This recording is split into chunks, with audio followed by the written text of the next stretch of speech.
Persona de Dios. No lo busques, pero en el Salmo 14, versículo 1, nosotros leemos lo siguiente. Dice el necio dice el necio en su corazón, no hay Dios. El apóstol Pablo alude a este mismo salmo en el capítulo 3 de la carta a los Romanos para demostrar que toda persona en el mundo entero está corrompida por el pecado y que cada uno de nosotros somos, en cierto modo, ateos en nuestro corazón. El término hebreo traducido allí por la palabra Dios, cuando en el Salmo 14:1 dice el necio en su corazón, no hay Dios, ese término Dios no es el término Jehová, que habla de su existencia, que habla de que Él es único, ese término Jehová. Más bien es Elohía, que habla de que Él es juez. Es el término que está usando acerca de esa palabra Dios. Entonces sería, dice el necio en su corazón, no hay juez.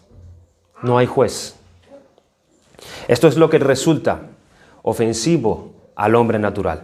Que Dios esté por encima de él y que Dios al fin le va a pedir cuentas por causa de sus pecados. Muchas personas están dispuestas a reconocer una cierta deidad siempre que no sea el Elohía de las Escrituras, el juez de todos nosotros. Sin embargo, la verdadera religión requiere que no solo nosotros creamos en la existencia de Dios, sino también que existe con el carácter que Él revela en su palabra, en las Escrituras.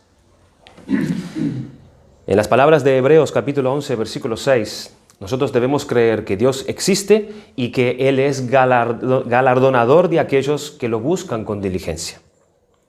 Conocer al verdadero Dios es indispensable sobre cualquier otro conocimiento, para toda persona, en todo lugar y en toda época. Esta es una necesidad indiscutible para todo ser humano. El mundo está lleno de distracciones que reclaman nuestra atención y a eso nosotros tenemos que sumarle, en medio de las inmensurables tentaciones que recibimos cada día en nuestras vidas, ¿con qué fin? Para perder el tiempo y para poder usar el tiempo en lo que no aprovecha. Pero conocer a Dios es conocer la verdad. Conocer a Dios es conocer la salvación. Conocer a Dios es conocer el perdón de nuestros pecados. Conocer a Dios es conocerse a uno mismo. La necedad que abunda hoy en la religión, y digo religión porque ¿para qué vamos a hablar en el resto del mundo, verdad? Es el síntoma de una ignorancia con respecto a Dios. No conocemos a Dios. Ignoramos acerca de la persona de Dios. No hay nada más fundamental para todo hombre y mujer que conocer a Dios. En Dios es donde comienza la verdad. En Dios es donde comienza la verdad. El conocer a Dios, a este Dios de la verdad, es lo que le da el propósito y el significado a toda la vida de todo hombre y de toda mujer. Por esto que todo el conjunto del conocimiento el cual el hombre puede aspirar, acumular o tener en esta vida, no existe nada más básico y crucial que el conocimiento de Dios. A pesar de esto, Dios no se conforma solamente en que nosotros los conozcamos a Él en la manera existente de que nosotros podamos confesar con nuestros labios que Dios existe, sino que lo conozcamos y confiemos en Él en forma viva y en forma personal. ¿Y a qué Dios nosotros nos estamos refiriendo? Vamos a leer juntos, hermanos, en nuestra confesión de fe, allí en nuestro himnario, en el capítulo 2. Allí atrás de todo tenemos nuestra confesión y leamos en el capítulo 2. Es la página 247 de nuestro himnario. Tenemos así la confesión de fe. Pero vamos a leer el punto número 2 y luego leemos el punto número 1. Capítulo 2 de nuestra confesión de fe, página 247, y vamos a leer el punto número 2.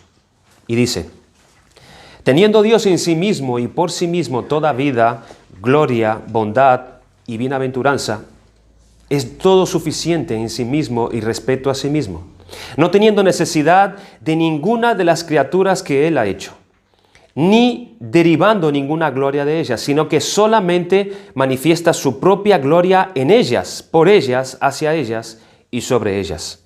Él es la única fuente de todo ser, de quien, por quien y para quien son todas las cosas, teniendo sobre todas las criaturas el más soberano dominio para hacer mediante ellas, para ellas y sobre ellas todo lo que le agrade. Todas las cosas están desnudas y abiertas a sus ojos. Su conocimiento es infinito, infalible e independiente de la criatura, de modo que para él no hay ninguna cosa contingente e incierta. Es santísimo en todos sus consejos, en todas sus obras y en todos sus mandatos. A él se le debe, por parte de los ángeles y los hombres, toda adoración, servicio u obediencia que, como criaturas, deben al Creador, y cualquier cosa adicional que a él le placiera demandar de ellos. Y leemos el punto número 1.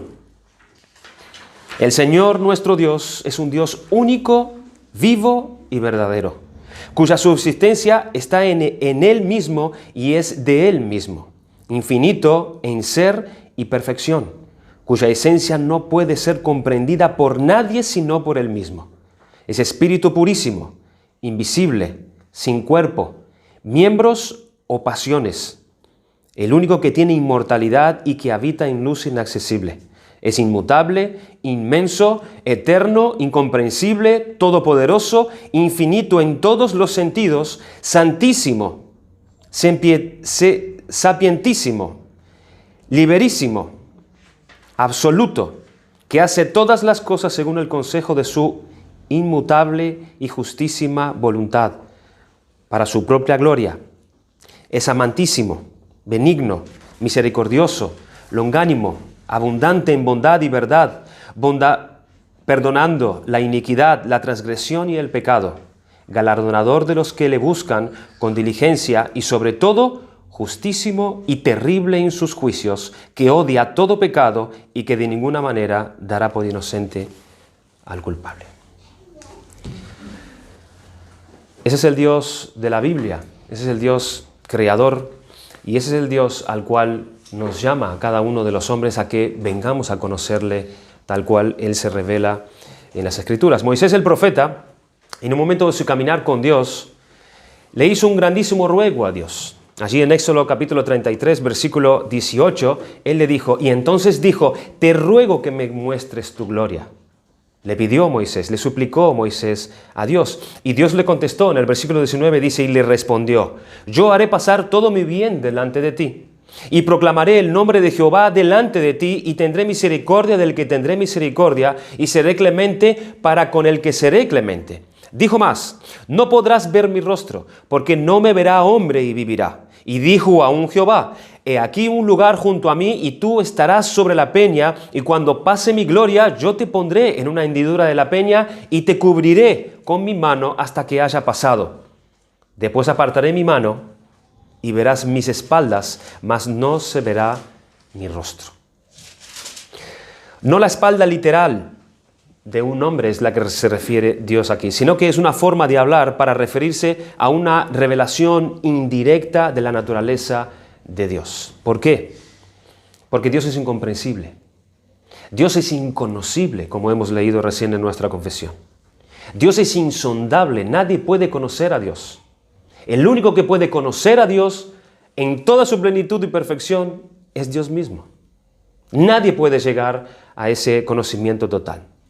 En Éxodo capítulo 34, Dios se le mostró a Moisés estando en una peña, allí en el versículo 5 y 7, descendiendo él en una nube. Así fue como Dios se manifestó a él. Y dice, y Jehová descendió en la nube y estuvo allí con él proclamando el nombre de Jehová, y pasando Jehová por delante de él, proclamó, Jehová, Jehová, fuerte, misericordioso y piadoso, tardo para la ira y grande en misericordia y verdad, que guarda misericordia a millares, que perdona la iniquidad, la rebelión y el pecado, y que de ningún modo tendrá por inocente al malvado, que visita la iniquidad de los padres sobre los hijos y sobre los hijos de los hijos hasta la tercera y cuarta generación. Dios se le reveló a Moisés. Dios reveló la bondad, su bondad a Moisés en ese momento. Y le respondió, yo haré pasar todo mi bien delante de tu rostro, le dijo Dios a Moisés. y proclamaré mi nombre delante de ti. Allí estaba Moisés junto a Dios, conociendo a Dios, viendo a Dios, junto a Dios. Pero alguien pudiera decir, ¿quién pudiera estar en el lugar de Moisés en ese tiempo, no? ¿Quién pudiera ser tan privilegiado en estar allí delante de Dios, Dios pasando delante de Moisés y mostrando su bondad para con él? ¿Quién pudiera estar en ese lugar? Sin embargo, hermanos, ahora Dios nos habla más directamente. Dios nos habla ahora más claramente. Podemos conocer a Dios más o mejor de lo que lo conoció Moisés en ese momento. Dice en 2 Corintios capítulo 3, versículo 18, por tanto, nosotros todos, mirando a cara descubierta como en un espejo la gloria del Señor, somos transformados de gloria en gloria en la misma imagen como por el Espíritu. Hermanos, ahora nosotros podemos mirar a cara descubierta, no con un velo como lo tenía Moisés sobre su rostro, a cara descubierta. ¿Y cómo es eso? ¿Cómo funciona eso? ¿Cómo es eso hoy? Que podemos ver a Dios de esta manera, mucho más de lo que lo vio Moisés en aquel momento. Ante Moisés fue Dios mismo quien proclamó su nombre, estando Moisés en la hendidura de esa peña. Pero ¿cómo es eso hoy? En estos tiempos es el Espíritu Santo quien proclama su nombre en nuestros corazones por medio de las Sagradas Escrituras. Así es como funciona hoy en día.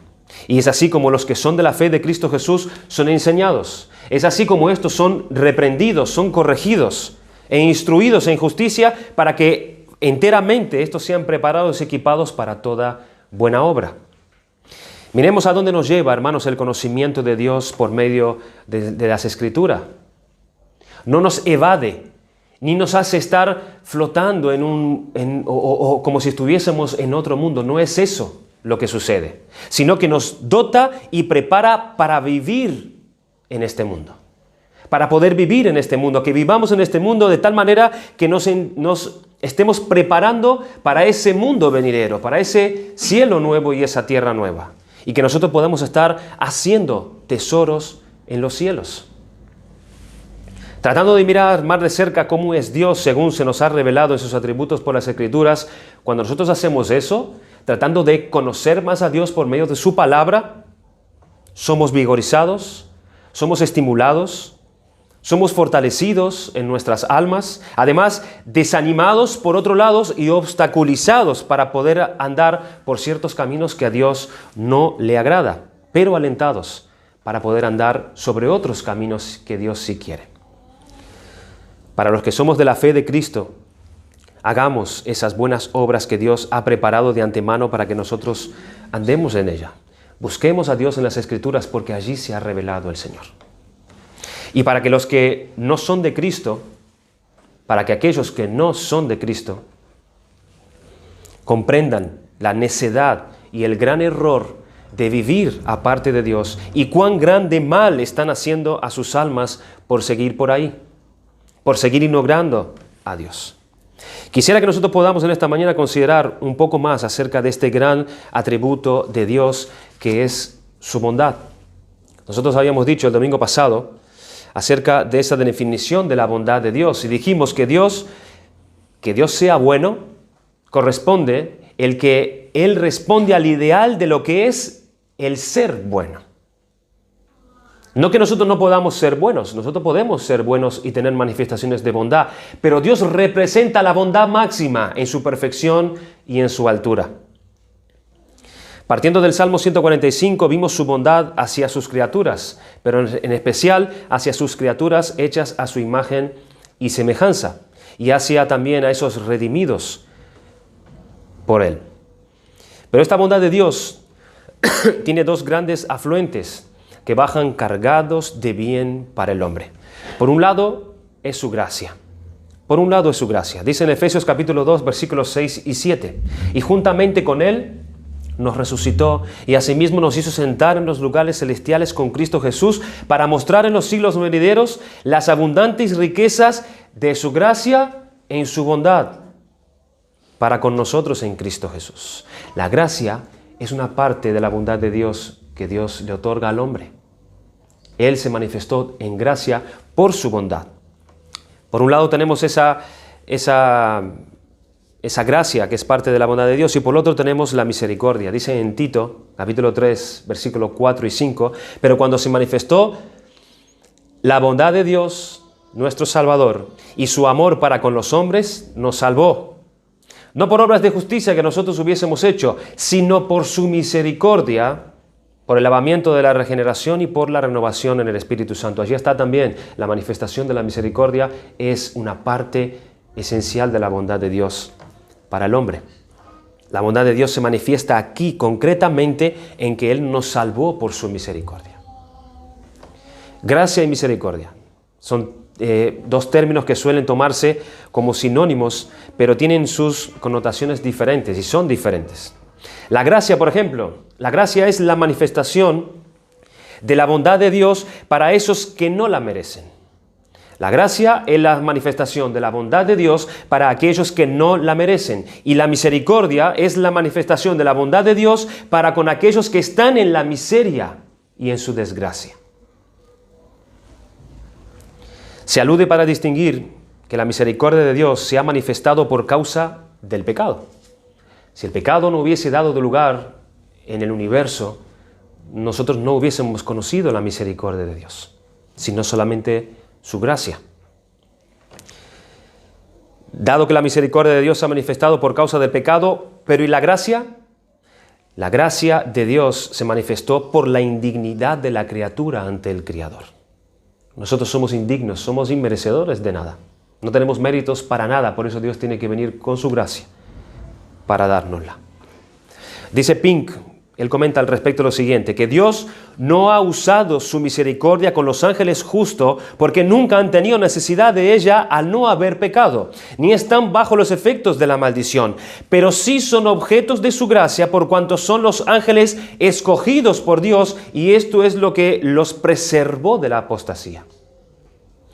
Trata de entender esto. Dice en Tito, en 1 Timoteo, capítulo 5, versículo 21, lo siguiente: te encarezco delante de Dios, aquí está Pablo hablando con Timoteo, y del Señor Jesucristo, y de sus ángeles escogidos, que guardes estas cosas, etcétera, etcétera. Dios, entre todos los ángeles creados, cuando Dios creó todos los ángeles por Él, hay un grupo de ángeles escogidos por Dios, que se les ha dado la gracia para que ellos estén firmes y fieles delante de Dios. Son escogidos por Dios. La gracia se ha manifestado sobre estos ángeles no porque lo merezcan, sino porque Dios los escogió. Son escogidos. Ellos han experimentado la gracia de Dios. También a estos ángeles se le fue dado a Cristo como aquel que los gobierna a ellos.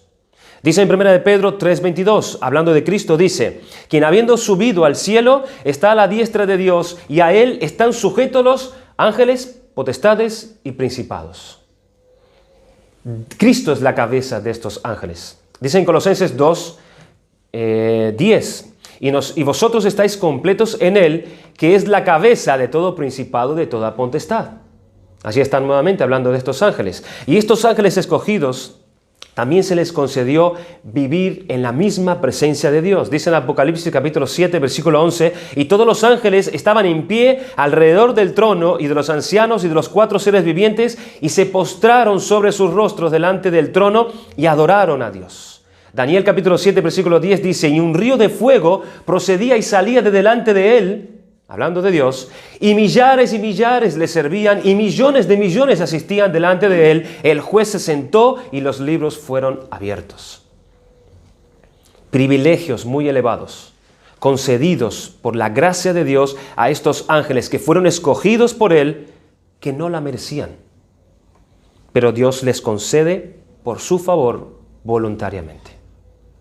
Allí se manifestó la gracia de Dios.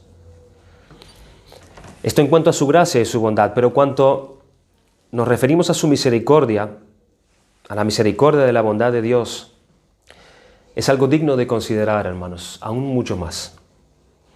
Hay pocas cosas tan asombrosas y atractivas como esta, que tocan las fibras de nuestro ser profundo. Este es uno de los atributos que nosotros debiéramos desear conocer. ¿Por qué? Porque muestran la hermosura del Señor al contemplar cuando nosotros entramos directamente en su templo. Es una de las primeras cosas que contemplamos de parte de Dios. Es su misericordia. Este es uno de esos aspectos divinos donde se nos muestra cómo Dios trata con el hombre y sus pecados para librarlos de él y para que estos luego vengan y reciban la bendición de Dios. ¿Qué significa la misericordia de Dios? ¿Cuál es el significado de la misericordia de Dios? Esto es un término usado muchas veces tanto en el Antiguo como en el Nuevo Testamento, con una variedad de palabras. No siempre está esa palabra misericordia, sino que hay varios términos que se usan en el Antiguo Testamento para hacer énfasis a la misericordia de Dios.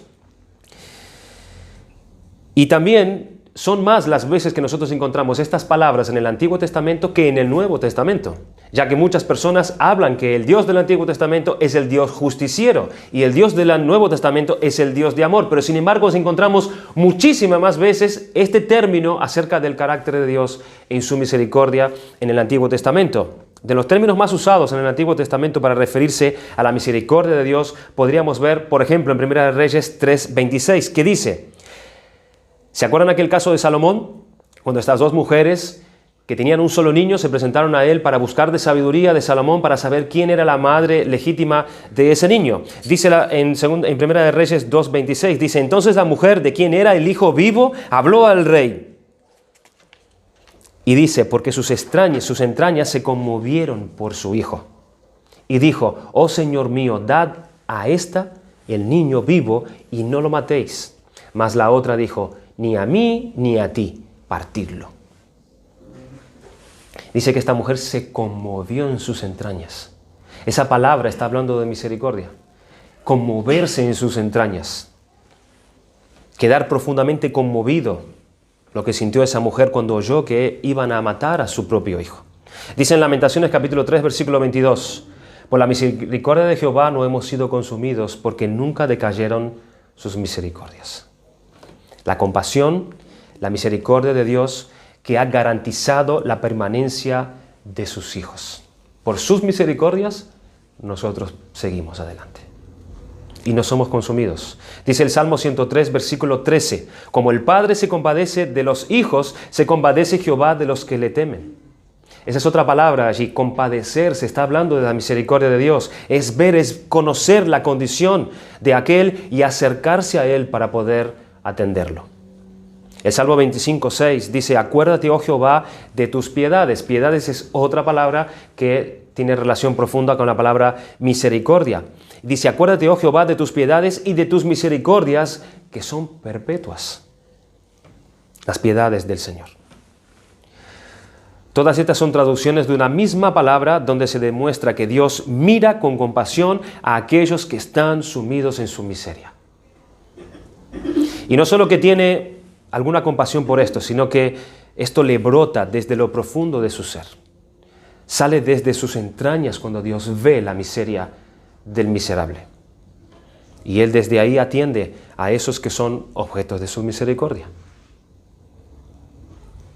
En el Nuevo Testamento, los términos más frecuentes es en el hebreo eleos, que traduce esta palabra.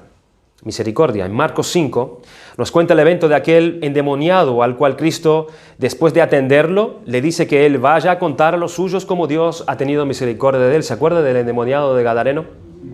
Él quería continuar con Cristo, pero Cristo le dice en el versículo 18, al entrar él en la barca, el que había estado endemoniado, le rogaba que le dejase estar con él. Mas Jesús no se lo permitió, sino que le dijo: vete a tu casa, a los tuyos, y cuéntales cuán grandes cosas el Señor ha hecho contigo y cómo ha tenido misericordia de ti. En Lucas 1:78 tenemos la profecía del sacerdote Zacarías acerca de Juan el Bautista.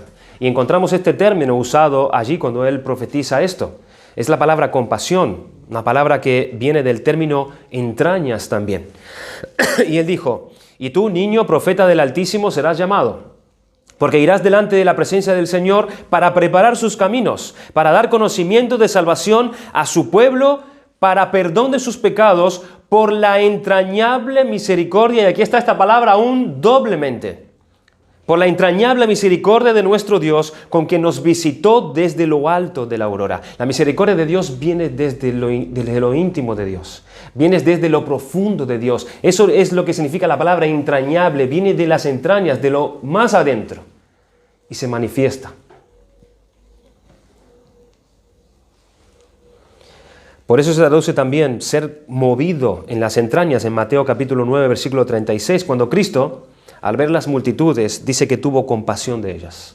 No hay otra manera que el Señor Jesucristo se compadezca de la miseria de los hombres si no es de esta forma, sintiendo un profundo dolor en su interior. ¿Por qué? Porque dice que tuvo compasión de ellas porque estaban desamparadas y dispersas como ovejas que no tienen pastor.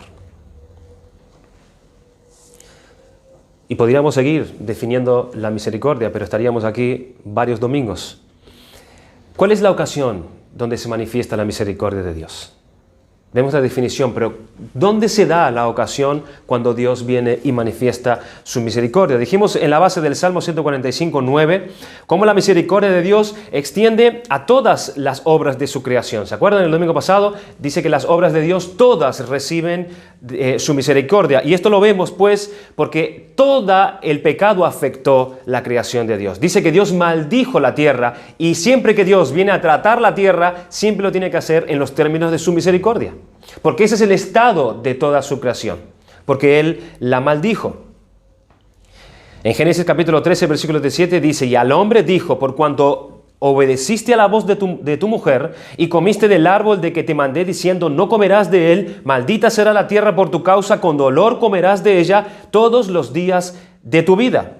Y cuando Dios ve el pecado del hombre, allí en Génesis capítulo 6, versículos 6 y 7, ya no habla de la maldición de la tierra, sino que habla del exterminio de los hombres y de los animales, visitando con juicio la tierra sobre todos, menos de Noé y su familia.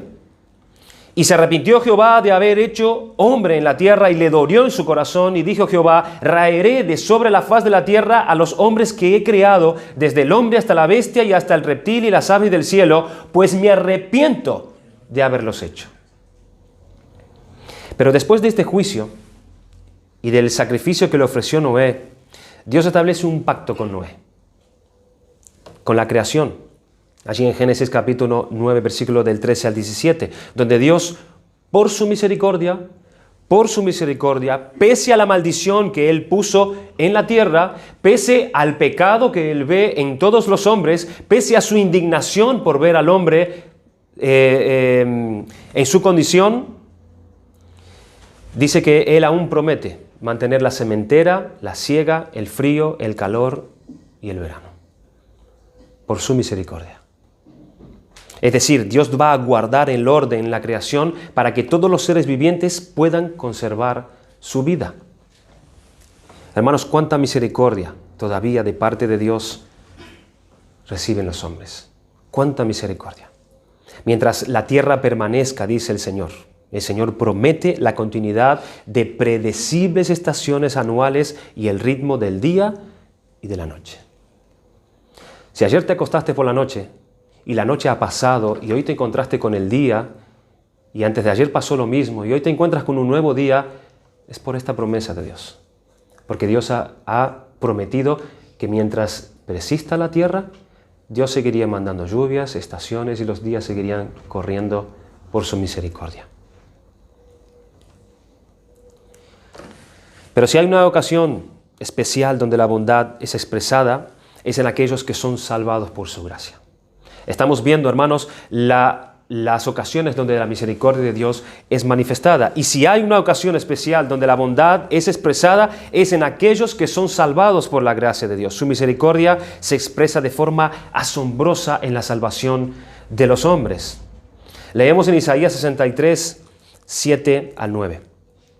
De las misericordias de Jehová haré memoria, de las alabanzas de Jehová conforme a todo lo que Jehová nos ha dado, y de la grandeza de sus beneficios hacia la casa de Israel, que les ha hecho según sus misericordias y según la multitud de sus piedades. Porque dijo, ciertamente mi pueblo son hijos que no mienten, y fue su Salvador. En toda angustia de ellos él fue angustiado, y el ángel de su faz los salvó. En su amor y en su clemencia los redimió, y los trajo, y los levantó todos los días de la antigüedad. Veamos aquí dos etapas, dos ocasiones especiales donde Dios muestra su misericordia. Por un lado, la necesidad de librar al pueblo de la opresión y de la esclavitud de Egipto. Es lo que está mencionando aquí el profeta Isaías. Y por otro, el levantarlos y sostenerlos para llevarlos a esa tierra prometida y preservarlos allí de sus enemigos. Vemos dos manifestaciones aquí en este texto: la liberación y el sostenimiento de Dios. Dios no solo los liberó, sino los sostiene. Su misericordia sigue permaneciendo.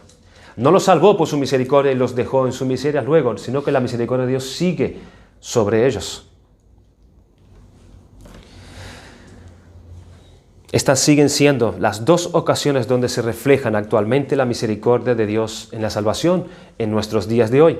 Rescatando de la esclavitud del pecado y de la opresión del diablo, pero luego ¿qué hace Dios? Luego guiándonos por todas las adversidades, por todos nuestros problemas, por todas nuestras dificultades de esta vida, hasta llegar a esa patria celestial que es para los que, para quienes son las promesas a los que Dios ha redimido. Salvación y perseverancia, y los preservación. Repasemos este concepto allí en Tito capítulo 3, versículos 3 y 7. Lean conmigo Tito capítulo 3 y vamos a ir adelantándonos, que no quiero quedarme fuera de hora en esta mañana. Tito capítulo 3, versículos 3 y 7. Dice: porque nosotros también éramos en otro tiempo insensatos, rebeldes, extraviados, esclavos de concupiscencias y deleites diversos, viviendo en malicia y envidia, aborrecibles y aborreciéndonos unos a otros. Pero cuando se manifestó la bondad de Dios, nuestro Salvador, y su amor para con nosotros, nos salvó. No por obras de justicia que nosotros hubiésemos hecho, sino por su misericordia, por el lavamiento de la regeneración y por la renovación en el Espíritu Santo, el cual derramó en nosotros abundantemente por Jesucristo nuestro Salvador, para que, justificados por su gracia, viniésemos a ser herederos conforme a la esperanza de la vida eterna. Acá tenemos estos dos conceptos, hermanos: salvación y preservación. La bondad de Dios se manifestó en misericordia según los elementos citados en esta definición. Repito, la bondad de Dios se manifestó en misericordia según los elementos que nosotros acabamos de mencionar en estos versículos. Empieza diciendo el estado de miseria en el que estaban esos, sobre los cuales se iba a derramar la misericordia de Dios para su salvación. Y los llama ahora a que sean según el versículo 1 y 2. Si lees conmigo el versículo 1 y 2, es todo lo contrario de todas las manifestaciones negativas que acabamos de leer en el versículo del 3 al 7. Dice el versículo 1 y 2, recuerda a los que se sujeten a los gobernantes y autoridades, que obedezcan, que estén dispuestos a toda buena obra, que a nadie difamen, que no sean pendencieros, sino amables, mostrando toda mansedumbre para con todos los hombres. Si tú quieres, compáralo en tu casa, estas virtudes con aquella definición que acabamos de ver en el 3 y 7 acerca de cómo estábamos nosotros antes de que Dios nos salvara. La reflexión sobre nuestra condición anterior se nos hace más visible y notoria la misericordia de Dios. Hermanos, cuando nosotros reflexionamos de dónde el Señor nos sacó, en qué estado estábamos nosotros cuando Él vino a salvarnos, eso nos hace a nosotros ver más claramente la misericordia de Dios. Hace que nos sea más fácil ser mansos y bondadosos hacia los demás. Notemos lo que dice allí en este pasaje. Porque en un tiempo nosotros también estábamos, dice Pablo. En un tiempo nosotros, dice él. Nosotros significa yo, Pablo, que estoy escribiendo esta carta. Nosotros significa tú, Tito, que estás recibiendo y leyendo esta carta. Significa aquellos hermanos de Creta que iban a recibir y ser leída la carta, también a ellos. Y en realidad todos los creyentes en todo lugar. Todos habíamos sido esclavos del pecado. Por eso Pablo dice, en otro tiempo, todos nosotros. Comenta Hendrickson acerca de esto. Él dice, esta misericordiosa inclusión de uno mismo es muy efectiva y despierta aprobación. Además, el agudo contraste entre lo que los hombres eran en su estado de pecado y lo que han llegado a ser desde que entraron en el estado de gracia fomenta la gratitud a Dios. Además, produce buena voluntad hacia el prójimo que fue hecho a imagen de Dios. Debemos recordar de dónde el Señor nos ha sacado. Nos hace ver más clara la misericordia de Dios. Dice que éramos insensatos. Vamos a hacer un pequeño repaso acerca de estas condiciones en las que estábamos nosotros. Éramos insensatos. ¿Qué significa esto? La insensatez es un estado mental que quiere decir sin entendimiento. Carentes de todo conocimientos. Eso es insensato. Donde la cabeza funciona así para muchas cosas, pero no sabe cuál es el bien para su alma. Podemos conocer muchísimas cosas, pero no sabemos realmente cuál es el bien para nuestra alma, ni el verdadero bien para su vida, ni el verdadero bien para los suyos, tampoco. Porque pensando en buscar cosas que traen bien, lo que hacen no es otra cosa sino traer mal y desgracia para su alma, con una naturaleza realmente incapaces de discernir las cosas del Espíritu de Dios. Así éramos, insensatos, un estado mental sin entendimiento. Dice que éramos rebeldes. Esta es la marca en la voluntad humana. Se levanta para hacer lo que él piensa y lo que él quiere. Él no admite estar bajo ciertas autoridades. Él es rebelde.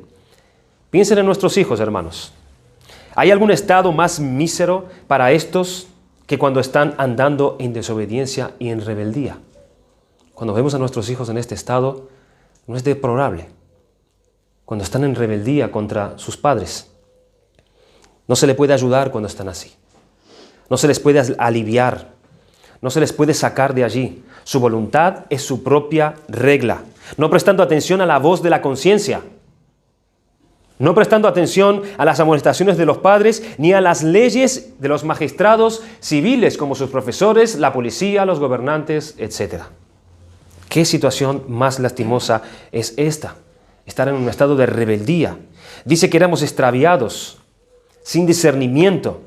Han cogido por un camino que no les va a llevar a ningún sitio que sea bueno. Creen que van por el correcto, tienen sus razones y argumentos para mantenerse allí, pero están engañados, están en el camino que va a la destrucción.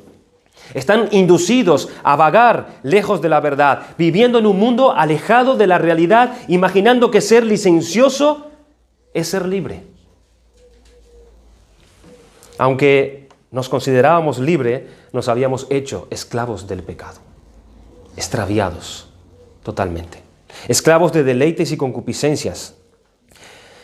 En lugar de someter esa parte y aspecto de su ser que deben de estar sometidas, esas son precisamente las que dominan para arrastrarles a una forma de vida, de relaciones con otros que son dañinas, que son distantes, que son indiferentes, que no le trae ningún bien. Cito nuevamente a Hendrickson. Él dice, cuando se pasa revista del mundo sin Cristo, qué triste espectáculo presenta. He aquí nosotros, dice el mundo, el glotón y el borracho, el avaro y el afeminado, el calavera y el estafador, el adorador de los deportes y el haragán, el farsante y el penimetre. ¿Saben lo que significa penimetres? Es una persona joven que se preocupa en exceso de su aspecto y de vestir según la moda. Perimetre. El sádico y el violador, el sanguinario, el mujeriego.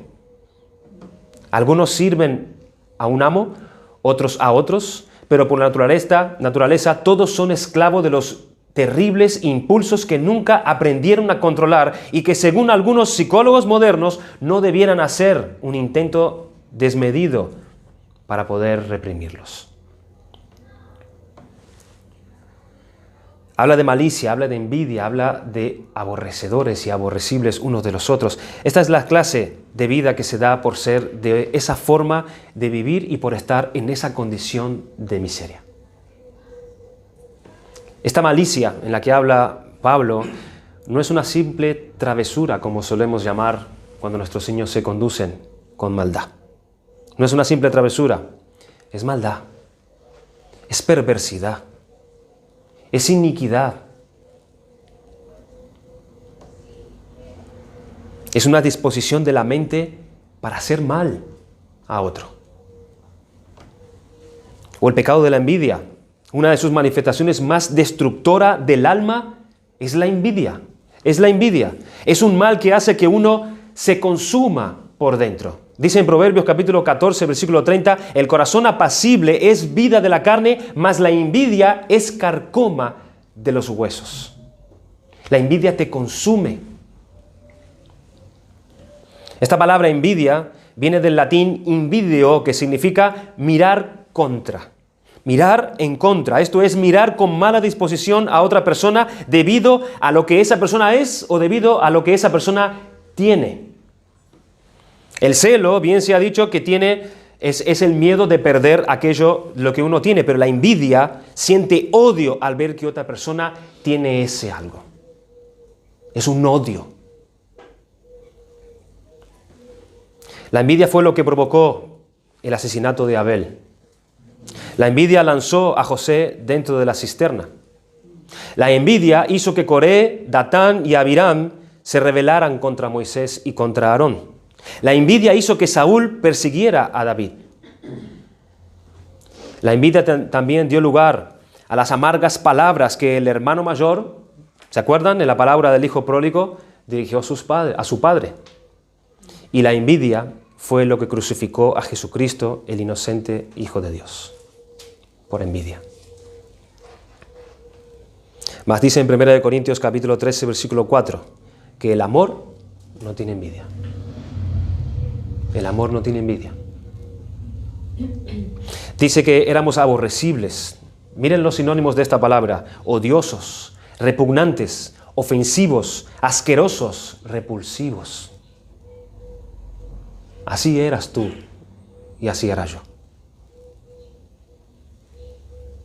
Como el pecador inconverso provoca adversión por medio de su actitud hacia Dios y hacia los hombres, entonces es natural que nos aborrezcamos unos a otros, ¿verdad?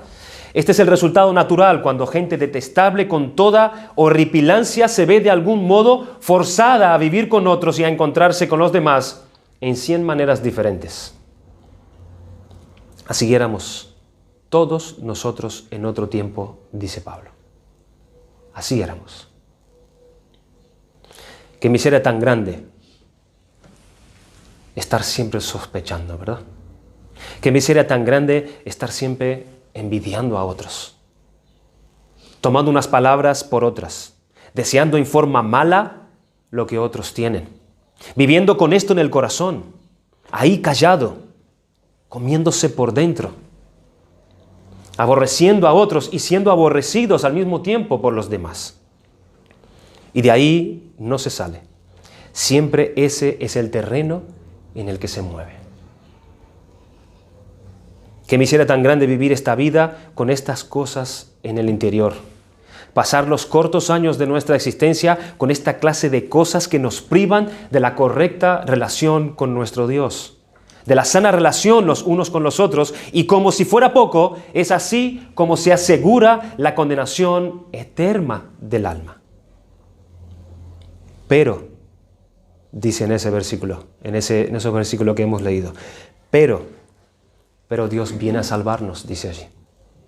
Dice el versículo 4 de ese capítulo 3, pero cuando se manifestó la bondad de Dios nuestro Salvador y su amor para con los hombres, nos salvó.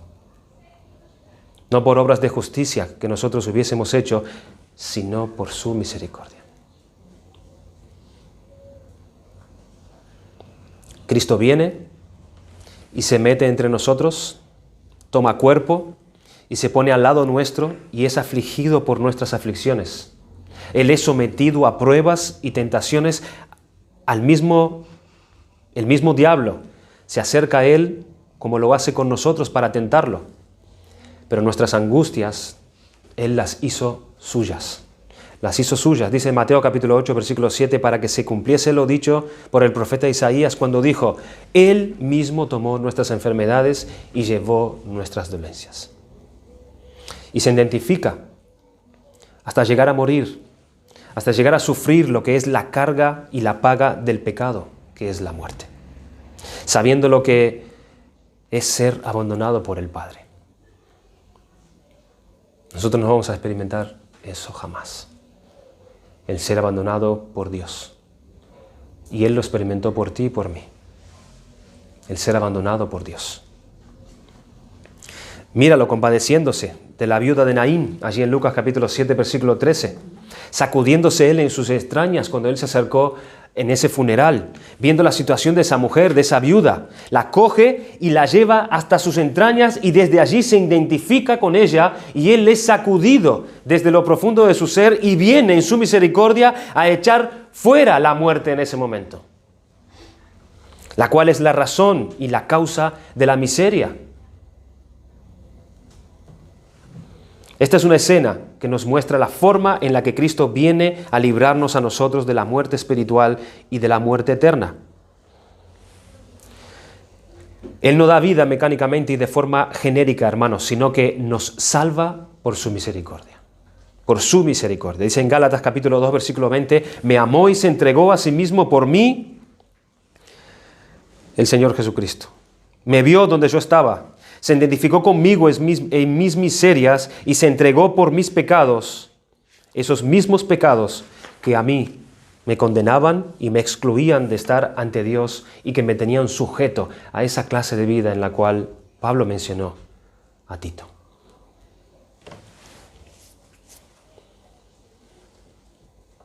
Por eso se nos dice del gozo en el cielo por un pecador que se arrepiente. Porque cada uno de ellos ha sido una ocasión para mostrar algo asombroso de Dios en Cristo, a saber, su misericordia. Su misericordia por la cual viene a identificarse con ellos para poder librarlos. Para poder librarlos. ¿Cómo se le llama a los creyentes en Romanos capítulo 9, versículo 23? Se les llama vasos de misericordia, preparados de antemano por Dios para gloria. Vasos de misericordia. Ellos son aquellos en cuyas vidas y personas Dios va a derramar de una forma especial su misericordia. Imagínate un vaso. Tiene que ser llenados con algo.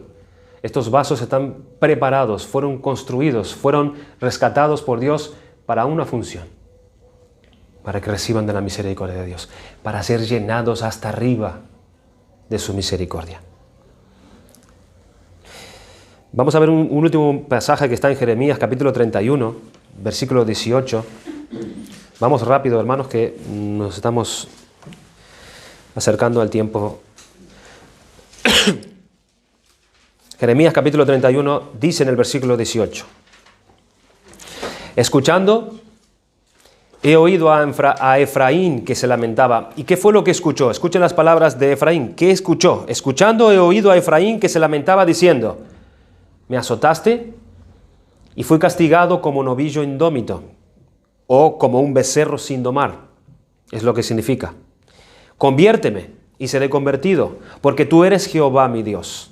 Versículo 19. Porque después que me aparté tuve arrepentimiento y después que conocí mi falta, herí mi muslo, me avergoncé y me confundí porque llevé la afrenta de mi juventud.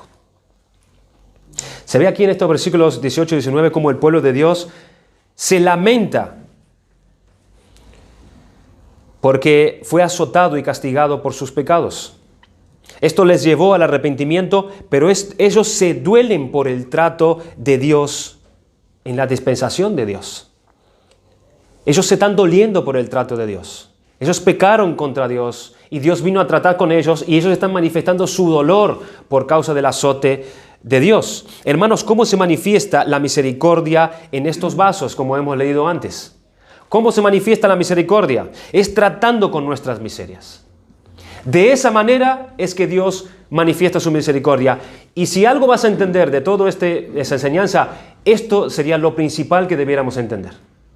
Si Dios va a tratar con nosotros en nuestras miserias, si Él va a tener misericordia de nosotros, va a ser por medio de sus tratos con nosotros. De sus tratos cómodos con nosotros.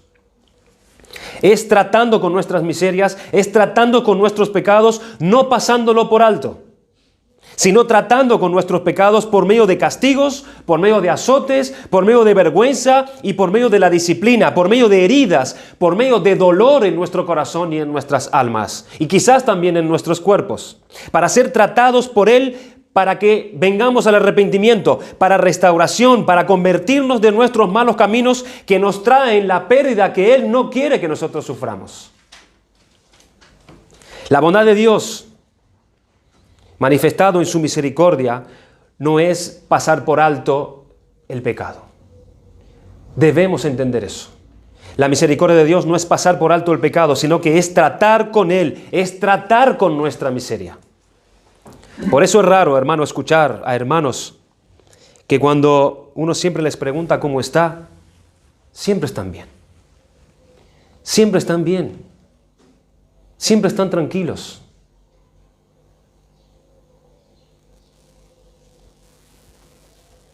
Nunca están heridos por Dios. No hay marcas de azote en ellos.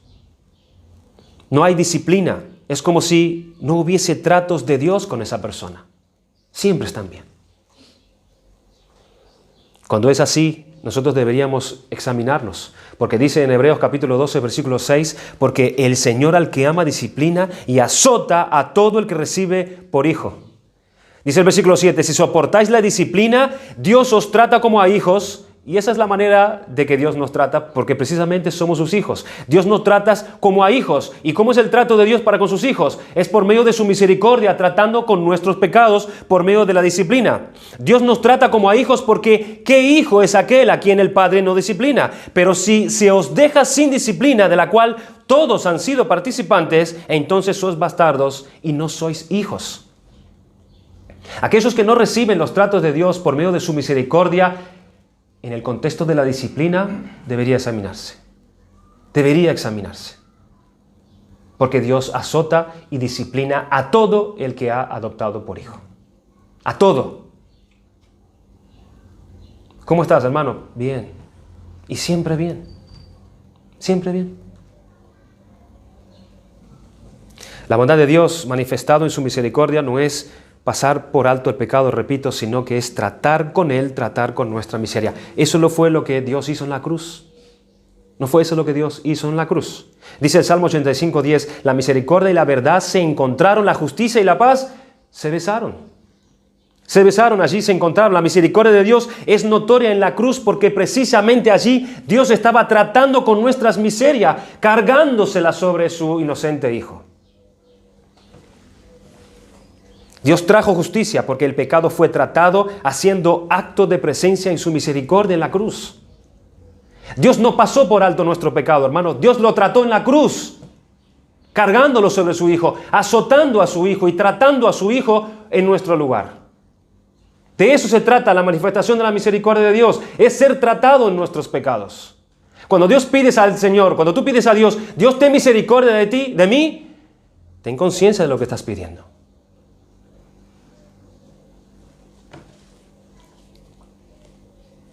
Es así como Dios nos trae de su justicia en la santificación del creyente. Primero es tratando con nuestros pecados en su misericordia, dando lugar luego a la purificación, o sea, a la santificación. Lo dice en Hebreos capítulo 12, versículo 10. Y aquellos, ciertamente, por pocos días nos disciplinaban, hablando y comparando Dios la disciplina de nuestros padres a la disciplina de Él. Él dice, y aquellos, nuestros padres, ciertamente por pocos días nos disciplinaban como a ellos les parecía.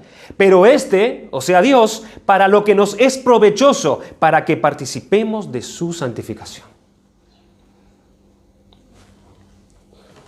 Si estás ahí, todavía en Jeremías 31, nos declara la forma en la que había realizado ese trato con el pecado el Señor. Siempre lo ha hecho desde su misericordia. Dice el versículo 20, ¿no es Efraín hijo precioso para mí? ¿No es niño en quien me deleito? Pues desde que hablé de él, me he acordado de él constantemente. Por eso mis entrañas se conmovieron por él. Ciertamente tendré de él misericordia, dice Jehová. Acuérdense, Efraín hace un momento atrás estaba reconociendo el azote de Dios, su pecado y la obra de Dios de arrepentimiento en él. Que tenga misericordia de ellos quiere decir que se acerca a ellos para poder identificarse con ellos, para tratar con sus pecados y asumir sus cargas y angustias como si fuese suya propia. Eso es lo que hace Dios. Pero para poder tratar con ellas, no pasarla por alto. Tratar con ellas. Para eso se acerca Dios al miserable. Este es Dios para con los vasos de misericordia, aun cuando los trata con su disciplina y aun cuando los trata con su reprensión. Su misericordia no se aparta de ellos. Ellos son el deleite de Dios. Por eso Dios los trata con misericordia. Por eso Dios los está limpiando cada vez más. Porque es el deleite de Dios. Ellos son sus hijos preciosos, que constantemente Dios los tiene delante de sí. Hermanos, nosotros debemos pensar así de Dios. Así es como debemos pensar de Dios, como cuando nosotros somos reprendidos por Él. Porque Dios, a quien ama, disciplina, y en su disciplina para contigo, a Él se le conmueve sus entrañas. Porque Él te pone allí adentro, dentro de Él. Cuando Él ve tus dificultades, por las que Él sabe que tú tienes que pasar. Eres un vaso de misericordia, y esto es lo que Dios hace contigo. Tratarte con misericordia. Es verdad que ninguna disciplina al presente parece ser causa de gozo, sino de tristeza, pero después da fruto apacible de justicia a los que en ella han sido ejercitados. Recuerda, Dios cuando te salvó, lo ha hecho no por obra de justicia que había ni en ti ni en mí, sino por sus misericordias. Pero recuerda también que por ser tú ahora un vaso de su misericordia, un hijo auténtico suyo, Él te va a seguir tratando con misericordia. Va a seguir tratándote con misericordia. Pero algo que tenemos que tener en cuenta, hermanos, es que no siempre Dios nos viene a tratar en su misericordia por causa de nuestros pecados. Aún muchas son las veces en las cuales nosotros sufrimos pena y sufrimos sufrimientos por causa de seguir a Cristo, por causa de la fe, por causa de la verdad, por causa del Evangelio. Y aún en esos momentos Dios se identifica con nosotros, en su misericordia, porque aún nosotros mereceríamos eso y mucho más. Pero aún viene Dios y se compadece de nosotros cuando pasamos por ese tipo de aflicción. Dice el Salmo 103:14, Él conoce nuestra condición y Él se acuerda de que somos polvo. Dios siempre tiene presente eso. Son polvo. Y aún dice la Escritura que Él se acordará de nosotros allí en el día del juicio, para que nosotros podamos recibir de su misericordia en el día de la visitación de Cristo. Se me ha ido el tiempo, hermanos. Algo que debiéramos tener en cuenta y no olvidarnos también, que la misericordia de Dios no es algo que es atraída como un imán hacia la miseria del hombre. Allí está Dios, esencialmente misericordioso en todo su ser. Y allí está el hombre en toda su miseria, necesitado absolutamente de que venga Dios y trate con él.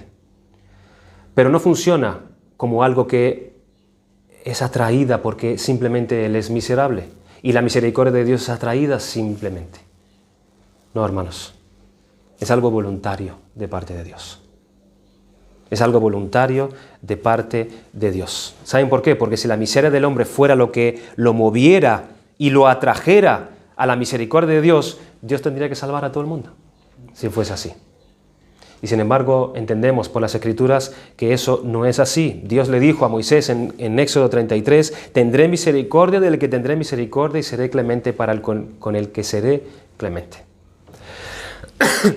De ahí que el ejercicio de la misericordia de Dios está reservado pura y exclusivamente por su voluntad, por su beneplácito.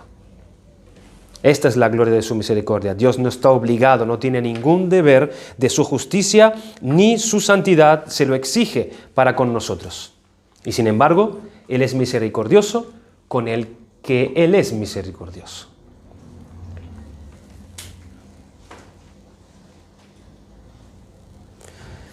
Vamos a dejarlo, hermanos, aquí. Vamos a tener en cuenta a Dios en este aspecto de su misericordia. Yo no sé si es por los tiempos en el que uno pasa, donde Dios viene y trata con uno, y nos hace ver cosas que quizás antes no veía, donde Dios tiene que traerte a terrenos, a lugares, a situaciones, para que nosotros podamos entender cosas que quizás antes no entendíamos y que son de provecho para nosotros. A mí me maravilla entender esto. Me maravilla entender esta parte de la misericordia de Dios, cómo es Dios tratando con nosotros por su misericordia.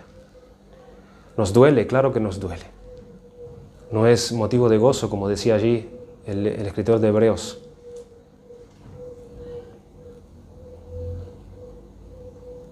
Pero no es lo que queremos nosotros, ser transformados. No es lo que queremos. No queremos abandonar esa condición en la que Pablo hablaba. De estar en esa esclavitud, de envidiar, de estar criticando, de estar sospechando y entrar en ese juego, enredarse en eso que es horrible, es consumidor.